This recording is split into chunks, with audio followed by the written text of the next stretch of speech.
எங்கெங்கெல்லாம் ஊழல் நடந்தோ அதுக்கான நடவடிக்கைகள் கண்டிப்பாக எடுக்கப்படும். எங்கெங்க என்னென்ன பிரச்சனைன்னு சொல்லி ஏற்கனவே ஐடென்டிஃபை பண்ணுற பணிகள் இருக்குது. ஏற்கனவே டிரான்ஸ்ஃபார்மர் ஊழல் சிபிஐட்ட ஹேண்ட் ஓவர் பண்ணியிருக்கு. அனைத்தையும் ஹேண்ட் ஓவர் பண்ணும் பணிகளும் நடைபெற்று வருது. மின்சாரத்துறையில் திமுக ஊழலிற்கு எப்போது நடவடிக்கை எடுக்கப்படும் என கேள்வி எழுப்பிய செய்தியாளருக்கு அமைச்சர் நிர்மல்குமார் பதிலளித்துள்ளார். இல்லை, கண்டிப்பாக எடுக்கப்படும். எங்கெங்கெல்லாம் ஊழல் நடந்தோ அதுக்கான நடவடிக்கைகள் கண்டிப்பாக எடுக்கப்படும். எங்கெங்க என்னென்ன பிரச்சனைன்னு சொல்லி ஏற்கனவே ஐடென்டிஃபை பண்ணுற பணிகள் இருக்குது. ஏற்கனவே டிரான்ஸ்ஃபார்மர் ஊழல் சிபிஐட்ட ஹேண்ட் ஓவர் பண்ணியிருக்கு.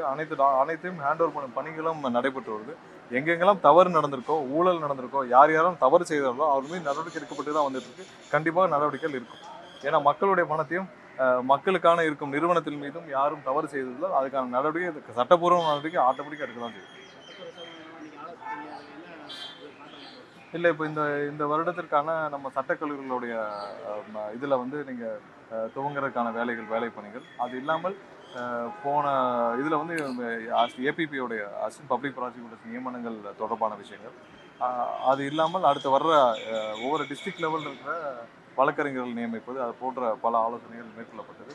இது இல்லாமல் லா கமிஷன்ஸ் வந்து அடுத்த மாதம் லா கமிஷன் வந்து அடுத்த மாதம் முடிவடையுது. ஸோ அது நம்ம ரீகன்ஸ்ட்ரக்ட் பண்ண வேண்டிய கட்டாயம் இருக்கும்.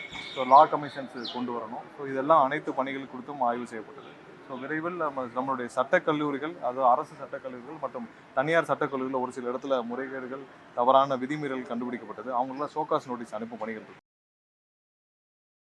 செய்திகளை உள்ளது உள்ளபடி தெரிந்து கொள்ள ரெஃப்ளெக்ட் நியூஸை சப்ஸ்கிரைப் பண்ணுங்க.